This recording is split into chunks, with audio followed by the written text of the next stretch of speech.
Hello, everyone, and welcome back to our next webinar series with Cybiant.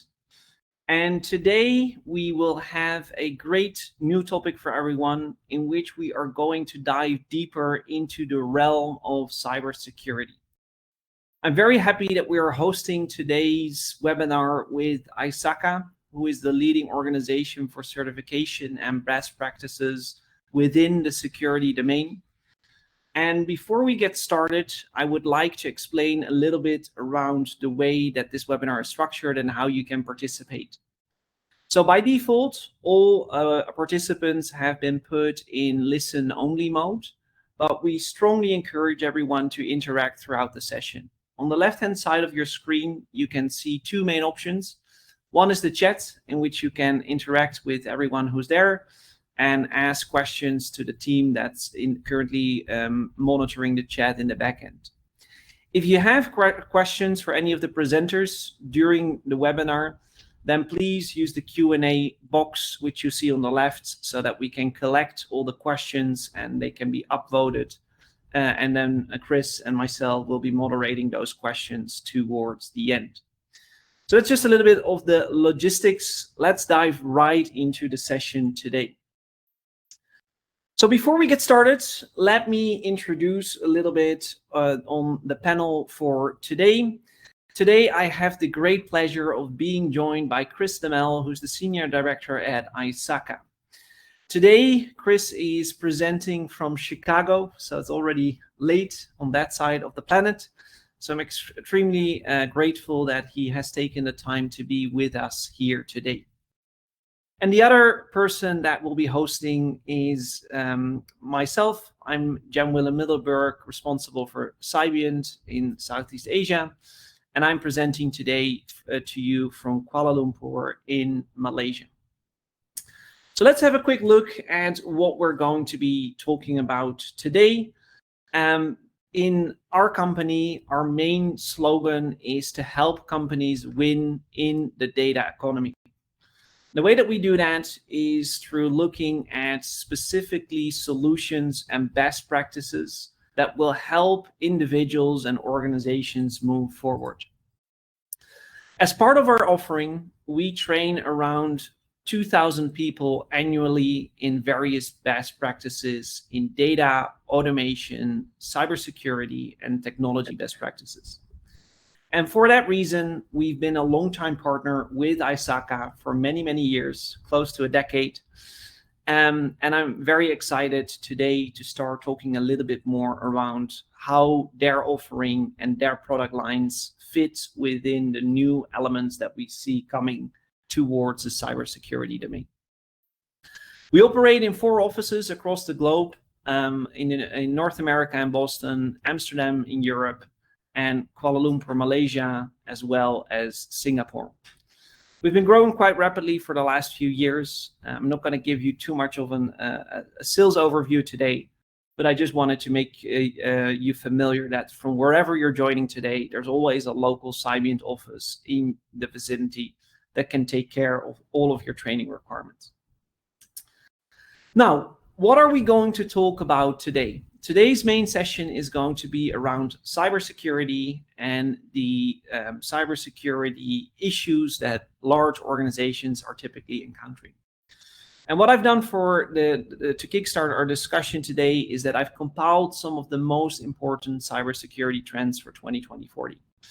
And in a second, I'm going to switch to Chris, and we're going to see how ISACA is addressing some of these trends and what kind of products and knowledge you could take the next steps in order to address this. And I think it's fair to say that the #1 concern on everyone's radar today is what we refer to as malicious AI. As we all know, artificial intelligence is bringing a lot of great benefits to every large organization, but there's also a dark side, which concerns misinformation, deepfake videos, imitation of voices, and sometimes even imitation of entire messages. So from a cybersecurity point of view, that's a massive threat because it might be simulating employees, it might simulate your boss, and you might actually get a message or a video or text which you think is truthful, but in reality it isn't. So this is one of the key topics that we're going to address today on how the different ISACA projects are able to address that. The second main trend that we have been seeing for this year is the expansion of remote work. And ever since the pandemic, this trend has been going, and it's not declining anytime soon. But with everyone working from home, it brings a great number of additional vulnerabilities, specifically on network and connectivity issues, because people are logging in from all places all around the world. And that network is providing exposure that you would need to very carefully manage. And different cybersecurity threats are targeting those remote connections more and more. Thirdly, and you could say that this is a bit of a combination of the first two trends, is the evolution of phishing attacks.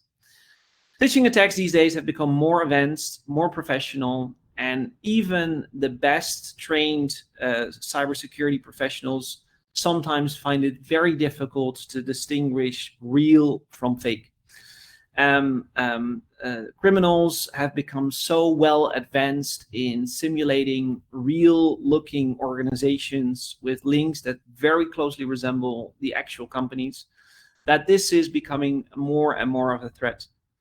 Almost every large organization in the world is having to deal with these issues today and is targeted multiple times a week with different forms of phishing attacks. So from a cybersecurity perspective, this is also something that needs to be addressed more and more. And then last but not least, and I think this is going to be a great bridge towards the ISACA product lines, is the growing skills gap.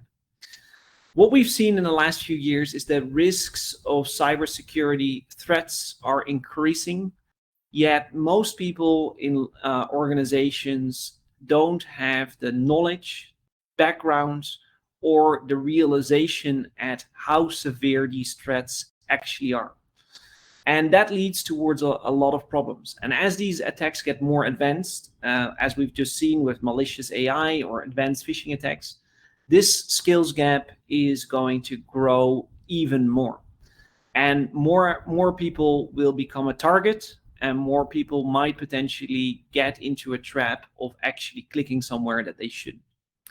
So in order to address this growing skills gap, I have an expert with me today.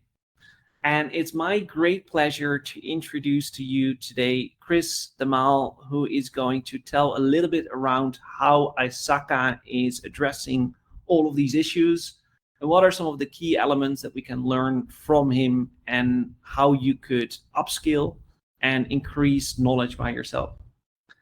Chris, it's an absolute pleasure to welcome you here today. Thanks so much for taking time this evening out of your schedule to be with us. And now we should be looking at the PowerPoint ISACA presentation for Cybiant, or for Cybiant. So let me go ahead. Yes, we can see it perfectly. Perfect. Excellent. Well, everybody, so my name is Chris Demale. I'm the Director of Global Sales for ISACA. You may hear in my voice that I am American. I sit in Chicago, where it's getting close to nighttime over here, but it's really my pleasure to be spending time with all of you, where I've had the pleasure to visit KL and visit Southeast Asia in multiple occasions, and I lead a great team of folks who are based there as well. Talking about ISACA, right? We are a global leader in certification, training, and education as a nonprofit, right? So as a nonprofit, we have a mission, and our mission is to advance the IT skills of people around the globe, right? We produce credentials and frameworks that are highly sought and tightly connected to governments and the business community. Let me express an important term that we use here at ISACA, which is digital trust, right? What does digital trust mean? Digital trust really has 5 components, and that you see them here, right? IT audit, security, IT risk, IT governance, and privacy. When you have these 5 things operating, and of course they're extremely relevant to the world that we're encountering today, when you have these things operating, you have digital trust, where now organizations and individuals can trust that their suppliers, their employees, their employers, and their clients are all handling IT systems that are able to be audited, they're able to be checked. Even in a zero trust environment, everyone is able to rely on each other's systems to ensure that we're all going by the same standards of what is appropriate and what is not appropriate in the way that information and IT is being handled. This essence of digital trust has really worked with us in order to develop partnerships like what we have with Cybiant and with the team that we're here today. Here at ISACA, we're here to advance the mission. We do not advocate for any particular organizations, right? But as we have worked with Cybiant over the years, we've seen them do a fantastic job of providing training and the skills to the communities that they work with that has led us to be here and be a part of this conversation here today. So let's talk about ISACA by the numbers, right? So ISACA has over 500,000 engaged professionals around the world, right? We have over 225 chapters, including one right in KL, including one in Singapore, and just about any other location that you might be thinking about for IT services, right? We have over 170,000 members, one of the largest organizations, membership organizations in IT. We have almost 3,000 volunteers, global chapter leaders who have stepped forward in order to lead ISACA in these local branches. Almost 300,000 certifications issued, and over 300 enterprises that have been served in a wide variety of different ways. So let's talk about specifically in Malaysia, right? In Malaysia, of those 170,000 members, 1,800 members are in Malaysia, and we're seeing a terrific growth rate in your part of the world. We're seeing over 20% growth on an annual basis of members, and that's really being driven by a lot of those big organizations in Malaysia that are adding to their IT capability. You see here the major banks, the major consultancies, energy organizations, as well as the federal government, but also folks like British American Tobacco or Novartis or AIA that are really adding to their capability locally right there in Malaysia. So we're very proud of the work that we do together with the community, and we are certainly thrilled about the way that that has been taken up. So let me go ahead and talk a little bit about the ISACA certificates and certifications. Don't worry, this is not an eye test. Our friends at Cybiant would be happy to get this chart into your hands, and I'm sure they will following this meeting. What this tool is all about is looking at the major ISACA certifications all at once and some of their key characteristics, right? So what we'll be talking about here today, we'll be focused on the CISA or CISA, the CRISC or CRISC, the CISM or CISM, and the CGEIT or CGEIT. With charts like this, what you can see is what are the key areas that are worked on, right? As I do webinars like this around the world, some of the most frequent questions that I hear are, which one of these should I do first, right? Now, for me personally, I like to follow my passion, and that's what I certainly recommend. What is the thing that you are most interested in? And if you are interested in all of these topics, if you're interested in digging into this, the place to start is going to be with the CISA or with the CISM. Those are going to be the most obtainable of the things that you see here on this chart, right? So once you've determined those key areas, what is the career stage that these are appropriate for, right? So these are for folks that have 3 to 5 years of experience or more, who are really looking to demonstrate their credentials throughout their careers. So as you're looking at other types of certificates and certifications that are out there, as you're looking at things that are maybe with less prerequisites that don't require 3 to 5 years of experience, if you have those types of certificates and you're looking to move up, you're looking to advance and get to that higher level within your career, ISACA is the right next solution for you to be taking a look at. These are some typical job titles for certification holders, right? I'll also point out average salary data in the US, right? The experience required, as I've mentioned. We also see the examination requirements, the recommended prerequisites. Are there hands-on labs included for that topic? And what is recommended for the career path advancement once you have obtained these different pieces of content? What's also important is that for ISACA, you can receive CPEs, right? There's a number of different words that this goes by, but when you have certifications, you are required to get your CPEs on an annual basis. And ISACA content with Cybiant does deliver those CPEs for you to ensure you're able to keep up with learning and with all the different things that you may hold today. Outside of this document, let's go ahead and delve into some of the individual certifications. This is the CISA, right? So let me make this a little bit larger. And so you'll see here the gold standard for IT audit, control, and assurance, right? You see here the elevator pitch, right? On the CISA, you see the features, right? What we have in bold here is really those topic areas that are going to be most interesting to you as you look to drive towards this. For those of you that manage teams, this is a great way to look at what are the benefits of adding CISAs, right? When you are hiring for this organization, when you're hiring for people that have this certification, what can you trust to receive? Reducing risk, creating a common language, driving business successes, and being prepared for those next risks. Upper right-hand corner, we see the differentiators, right? And so we see that the CISA was first offered in 1978, and it is consistently one of the top paying certifications in IT, not just in the US, as this number calls out, but around the world, right?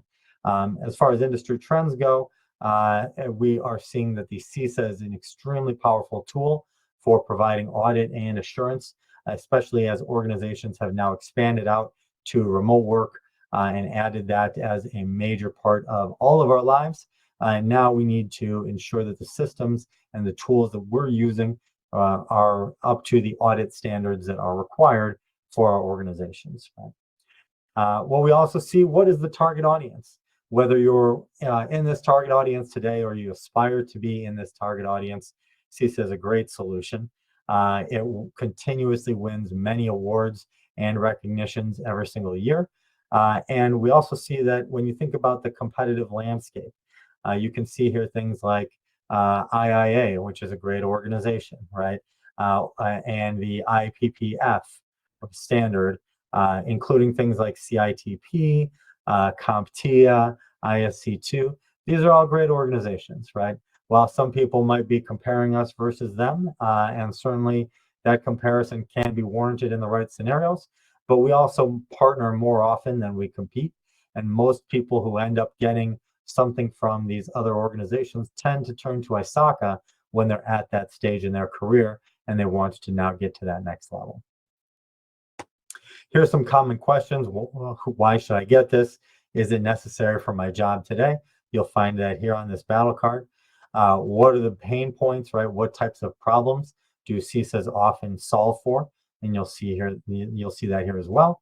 And then the CPEs that I spoke about on the previous slide are absolutely essential for all ISACA certifications.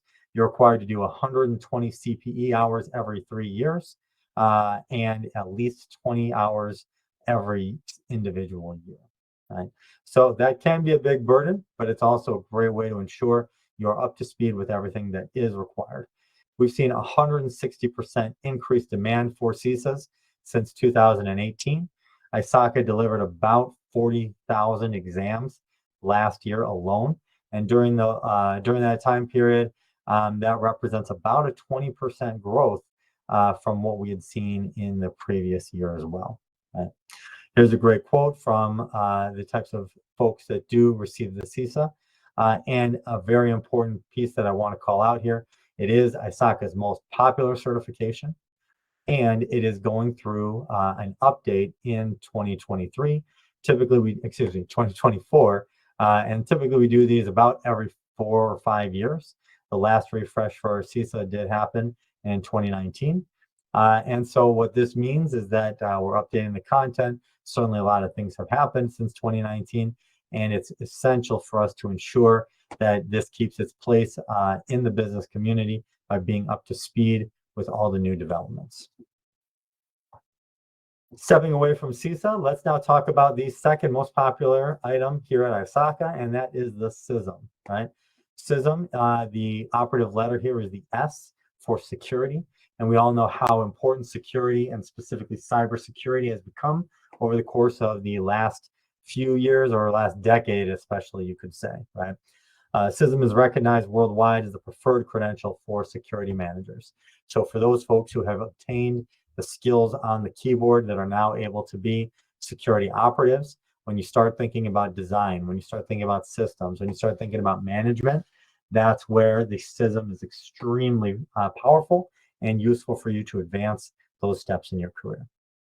You see the elevator pitch here as well, right? It brings credibility to IT teams and individuals, ensuring alignment between IT systems, right? We see it as the only credential focused on strategic enterprise IT security management. And you see the hot buttons here: security governance, security risk management, security program, and incident management, right? It validates your team and provides a lot of the same benefits that we saw with the CISA, reflecting the latest trends, creating that common language between decision makers and operatives, right? Driving business ROI and adding credibility. We see the differentiators. This actually has an even higher average salary than the CISA. So when you're looking out there, of the top 3 highest paying certifications in IT, 2 of them are ISACA certifications. When you're looking at the top 10, 5 of them are ISACA certifications. So we all know everybody's looking to achieve their goals, achieve what they want for their own lives. The ISACA certifications are a great way to accelerate that growth. When we look at industry trends, we see that the number of threats that are going against the organizations that we defend, those threats have been skyrocketing over the last few years with no sign of slowing down from our perspective. And this is information that we're drawing on that community of 170,000 members. We're surveying and understanding more and more these types of numbers. 62% believe a majority of organizations underreport their cyber attacks.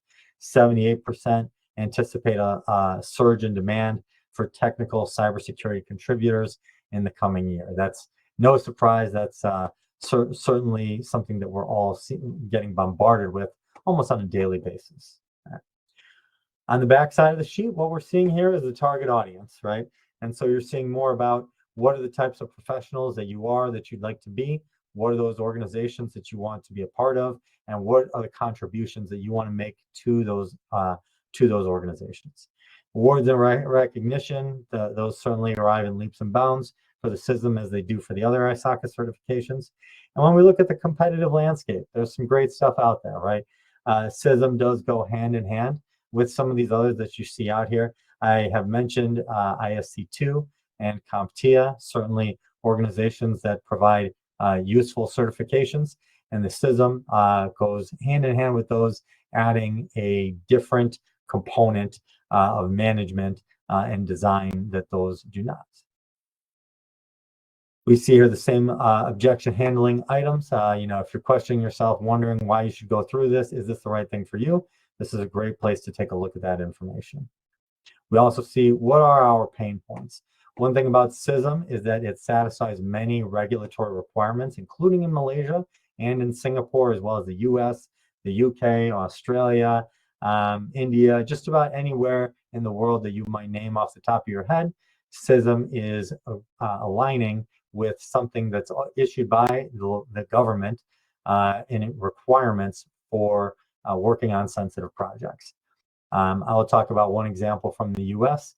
The US Department of Defense, known as the DoD, if anyone who is working on projects of a certain level of sensitivity or higher is required to have a CISM. So it is a great way to translate your skills, prove that you have those skills, and address those skills that are in a huge amount of demand right now. Here we see the same CPE requirements, but I do want to highlight this data point. 248% increased demand for CISM since 2018. Huge number, right? And that's the reason why I'm adding resources on my team in Asia, in Southeast Asia, in Malaysia, in order to handle this huge amount of increased demand from around the world. But certainly, we're seeing a more rapid increase in Malaysia than we are even in many of the other parts of the world. Moving on from CISM, let's talk about one of the most unique certifications in ISACA's portfolio, and that is the C-Risk, right? Or CRISC, really how you pronounce it is up to you. We're flexible, right? But what you see here, the highest paying certification for executive level IT risk professionals in the world, right? So for those who have achieved much in the IT world, or those who aspire to take their career to those next levels, that's where you see the C-Risk come in, where C-Risk is really focused around security system design and managing enterprise IT risk. We see what are those features: governance, IT risk management, risk response and reporting, information technology, and security. A big part of the C-Risk is about capturing ROI. And so as you're able to utilize this type of certification, demonstrating your knowledge, it is actually extremely popular for those that are in the CISO suite, or CISO, Chief Information Security Officer, the suite, right? Not just the CISOs themselves, but those who work in that office and address those types of needs for the organization. The C-Risk is very popular there. Another place where we have seen the C-Risk really really get a lot of uptake is at the big banks for the third-party vendor risk management teams. So certainly COVID showed a lot of organizations that their third-party vendor risk management needed to be strengthened, needed to be supported even further. And that's where we were able to come forward with a great certificate that satisfies that need. You see the benefits down here: reducing risk, creating a common language. We've seen these on some of these previous slides, and certainly it's no different here. And when we see the differentiators, right, there really is no other certification that addresses IT risk like the C-Risk does, with the credibility coming from ISACA. We certainly have not seen the level of uptake from any other certification that addresses IT risk specifically. For those of you that are really interested in risk and how to control it using system design, this is the right place for you to take a look. And if you don't have 3 to 5 years experience, there's ways that we can help you find the right certification for you as you build to this level of experience. When you look at the industry trends, right, we're seeing that having a C-Risk within organizations is a need, not a want. When we see these cybercrime costs are estimated to hit 10.5 trillion annually by next year, right? We see it's predicted to cost the world 9.5 trillion USD in this year alone, right? And that is a lot of revenue, a lot of meaningful purpose where organizations are investing in this type of expertise, right? Security breaches are a big part of today's world that C-Risks develop the expertise to be able to address directly. And we see that economic uncertainty and new technology advances. We see day one threats all the time. And those are things that we are able to address when we have this level of expertise. Here we see the target audience, and as the target audience shifts somewhat for the C-Risk versus the others, we see, again, more great awards and recognitions, and we see the competitive landscape. As I mentioned, C-Risk is so unique, but there are some great ones that are out there as well. CRMA, right, from IIA, or the GCRP, or things like the PMI and PMP components. If you have these certifications, or if there's something that interests you, C-Risk is often a great fit. Here's the objection handling that I won't go into too much detail other than to say these are great questions to be asking yourself, and the answers are certainly based in the level of reward that's possible from these certifications. Here are some common pain points that lead to C-Risk, and the same CPE information applies here too. We've seen 136% increased demand for C-Risk since 2018. It's a huge number, right? Maybe it's not quite as large as what we saw for CISM, but certainly one that is impressive throughout. And that takes us to the fourth and final credential that I'll speak about here today, which is Cybiant, as we pronounce it in the US, or Cybiant as it gets pronounced everywhere. And then we also see CGEIT. However you pronounce it, this is one of the most unique certifications in the industry, dealing with the concept of governance, right? And we've really seen how important governance has become to organizations when we've seen the emergence of massive new threats. Bring your IT governance strategy to the C-suite. We see what is the elevator pitch here. It's critical to align your IT projects, your assets, your processes with your business strategies and your business goals. Cybiant certification holders are able to do that at an increased level of anyone else that's out there from a certification standpoint.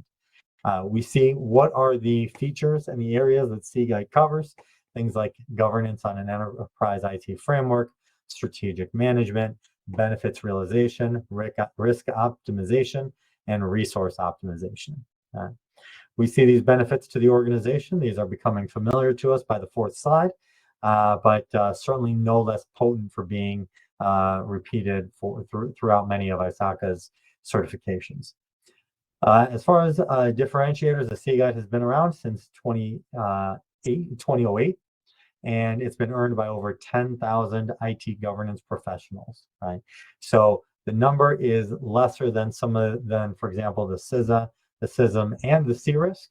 And at the same token, this is for those professionals that are really accelerating their professional development. From an industry trends standpoint, we see some of the same information, right? 27% of chief compliance officers strongly agree that their organization's compliance function has a change management process in place. That's a big deal, right? We really see that many of these organizations are not ready from a change management standpoint to make these decisions with regard to the alignment of their resources and their business goals. The Cybiant is the right way to get the learning that you need in order to be able to deliver on that. On the back side of the sheet, we see the target audience, upper management, board members, C-suite, SVP, director, and so forth, right? And IT professionals that are supporting those functions and aspiring to those functions. That is the most common folks that we see for the Cybiant. It continues to rack up the awards as we've seen for these others as well, right? And the average salary earned by Cybiant is one of the highest that you'll find in IT. As far as the competitive landscape, there really is nothing that's a one-to-one comparison, right? If you're somebody that's very excited on the concept of IT governance, this is the solution for you. And it does complement some of these other things that are out there as well in a very effective manner. For example, if you are a CISA today and you're looking to get up into that C-suite, as we mentioned before, Cybiant is a really nice ticket to achieve that goal. Here we see the objection handling, the pain points, the CPEs, and let me touch on this number here. 82% increased demand for Cybiant since 2018. That's still a huge number. And I know that maybe it doesn't seem as impressive based on the fact that we're looking at over 100% and over 200% for some of these certifications. But let me say this, Cybiant being such an executive level certification really demonstrates that those folks that are at that level, that are seeking out a higher degree of professionalism, they're able to achieve it, and Cybiant is the way that they are putting that piece together. With that, that takes me to the end of the slides that I have brought here today. I'm really excited to address any questions that you may have for me and ISACA. So. Good. Thank you so much, Chris, for that wonderful presentation. And I think it gave a very, very clear overview of all of the different certifications that ISACA has to offer. We're very excited here at Cybiant to be partnering with you guys to also deliver them close. So what I've put on the screen next is the upcoming public schedule with all of the different certifications and when they will be delivered. We obviously have been teaching COVID for many, many years. So that's a certification or certificate, I should say, that you that we have been delivering to thousands of people in the region. And I'm very happy to announce that we will be adding the C-Risk, the CISM, the CGIT, and the CISA to the portfolio as well, as you just explained very, very neatly. So I would like to go to address a few questions because I saw quite a number of questions coming in. And they're on the left-hand side, so let me kind of moderate them for you, and I'd love to hear your thoughts on this. Let me start with a very interesting one, and that is industry. One question says, are certain certificates more beneficial for specific industries? And this person is saying, as someone working in insurance, which certification would be most advantageous? Do you have any thoughts on that? Absolutely, that is a great question. And so let me share with you the concept from ISACA as a whole, right? Which is to say that the more regulated the industry is, the higher demand for ISACA content. Because ISACA does provide that digital trust concept, and let me just allow me to name that again, right? Audit and assurance, security, IT risk, IT governance, and privacy, right? So the greater that the industry has a need for those 5 things, for the components of digital trust, the more demand that there is for ISACA. Let me then be explicit. You saw some of the businesses in Malaysia that are the biggest hirers for ISACA content, but let me say this as well. When we look at the industries, number 1 tends to be the consultancies.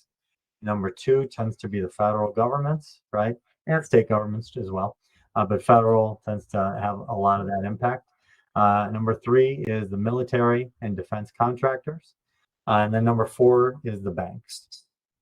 Okay. So when you think about those 4 industries, that's really big driving factors for ISACA. We certainly see critical infrastructure, healthcare, tech companies. Those are big and important for ISACA buy-in as well. So never leave those behind, right? But working in, if I heard you correctly, insurance, right? Certainly that falls under the banks, the financials, and there's a huge amount of demand there. And when we go back and look at some of those organizations that are the top buyers of ISACA content in Malaysia, many of them are in that financial sector. If that list continued along, you would find many different insurance companies in that close to the top of that list as well. Good. Thank you so much. I think that's a great explanation around industry experience or industry dominance. I didn't know that the primary target audience was specifically also within governments, and I think that makes a lot of sense. Good. Let me go to the questions keep coming in, so let me move to the next one. Next question for you, Chris, is I have missed the explanation, but there is a list of activities with CPE points as a guide for reference. Is there a list which shows all where you can get all the CPE points? So there is not a list that provides the CPE items, right? My top recommendation is that if you find training providers, good training providers that are offering quality content, you will almost always find that those will count as CPEs for you. We don't designate what is CPEs in advance of the conversation, right? So that if you go and you attend a webinar that is technical and specific to your expertise, you can submit that for 1 hour of CPE, right? What is very effective, and certainly what we've seen as a major growth trajectory in partnerships like that with Cybiant, is that folks who are looking to add to their capability and they're looking to satisfy their CPE requirements at the same time, it's a very logical marriage of those 2 items to take some more courses to pursue some additional content with ISACA or with some of those similar bodies that we talked about over the course of the presentation. Taking ISACA courses gives you CPEs from most of those other bodies and vice versa. But when you take a course, if you take a 4-day course, now you've got 32 hours of CPEs, you've satisfied what you need for the year. One thing that I did point out, and I just want to remind you, for those who are ISACA certification holders today, it's 120 hours over 3 years with at least 20 hours in any given single year. That's pretty much close to industry standard, or maybe a little higher than industry standard. But the point being, it's important to get those CPEs, right? And when you can do it while also adding to your skills and to your marketability as a professional, ISACA gives a lot of pathways for that. Very, very good. Thanks so much for that.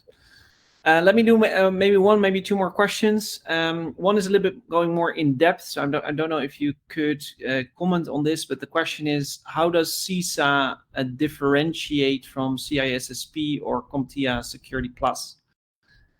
Is that going into too much detail, or could you give a high-level overview? Yeah, I can definitely go into plenty of detail on that. So CISA is very different than CISSP or Security Plus because the focus there is audit. The one that is more similar to CISSP or Security Plus is the CISM. Okay. And so CISA, if you are an auditor or you aspire to be an auditor, you probably are not getting the CISSP, right? You're probably not getting the Sec Plus. But in order to sign off on audit reports, you need the CISA, and those other two will not cut it, right? So CISM is really the better comparison point. Okay. So Security Plus, that is a certificate. It's the easiest to get. The barrier is the lowest. It has the least prerequisites, right? You can come straight out of university and get the Sec Plus, and in most cases, we would absolutely encourage you to do that, right? Then, when you've got now more technical capability, you need to be able to deliver on that. That's when you now take a look at the CISSP. Once you have that technical capability, you're able to operate on the keyboard. Now you want to go and take a look at something that's going to allow you to be in management, to design systems. That's where you look to CISM. So it is very much a pathway, right? These things go hand in hand. They complement each other. They don't replace each other. And the vast majority of people that go to get the CISSP end up considering the CISM in their career. Good. Thanks, Chris. I think that also with regards to the time, that I think we should leave it there in terms of the questions. Thanks so much for providing a very detailed explanation to all of these questions. I think that makes it very, very useful. Before we close for today's webinar, Chris, as a kind of like a final word, what would you recommend to anyone who's listening today to take as a first step? Is that to get familiar with the certifications, or is it to dive deeper or take some kind of a trial? Any final thoughts from your side? Yeah, absolutely. So I would say there's two pieces of advice that I would provide to you. One is follow your passion, right? If you want to be somebody that operates on the keyboard, you have the ability to get onto that. And now any of these certifications won't remove you from that capability, but will allow you to then grow that passion, right? So whatever it is that your passion is, whether it's audit, whether it's cyber, whether it's risk, privacy, governance, any of those things that we mentioned here today, look at those key areas, get the content from your local Cybiant contacts, right? Once you have access to that information, look through those keyboards and understand what it is that really appeals to you. The second piece that I would add to that is follow where the demand is, right? We know that there's a huge amount of demand for everything that we talked about here today, right? And we see that there's more demand in cybersecurity than there is in just about any other field, right? So as you look out there and see what the demand is and you think about your career, I would suggest that you take a look at those that are in high demand, because there are a lot of exciting careers that people are looking to fill today. And by getting these certificates and certifications, you can be one of the many lucky people that get involved in this, as I have been, and as our friends at Cybiant have been as well. Thank you so much, Chris. I think that those are two very sound pieces of advice to end our webinar with today. I once again wanted to take a moment to sincerely thank you for being there at a late moment in your day and sharing your wisdom and insights. I think this has been a very, very useful session for everyone. So thanks so much for taking the time to be with us here today. Fantastic. It's been my pleasure. Thank you, Jan-Willem. Thank you to everybody at Cybiant, and thank you to everybody on the call. And good luck when you take those ISACA exams. We're hoping to welcome you to the community soon. Thank you so much. Thanks everyone for listening, and see you next time.